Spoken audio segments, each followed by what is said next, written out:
When I first started on my dividend portfolio, I started on the individual stock option rate, looking at different companies that were paying out dividends. But recently I've moved over to the ETF path, which is a lot less management. You do pay a fee on that with the expense ratios, but then you do not have to monitor as much, and you can get a wider spread of different companies with going with some of those ETF funds. So don't want to say this is investment advice. This is just what I have in my portfolio and what works for me.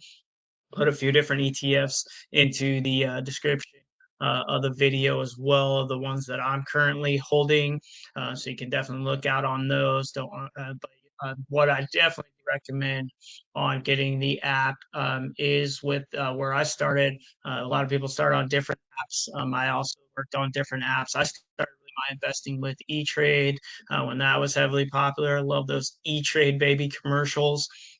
So that was where I originally started, then moved over my accounts into Chase and got out of the fees that E-Trade had with those different fees, because Chase had gave me an offer fee-free. This was early on, about 10 years ago, at the 2000, just after the housing market crash in 2008. So it was about 2009, 2010 when I started really getting more into the stock market.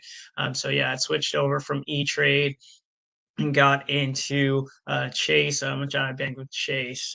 So they offered me at a deal moving it over to my accounts. I would have no fees for the next 5 years with that. So I definitely took that over because then I can do more trades. Got into different stocks there, grew my portfolio from there.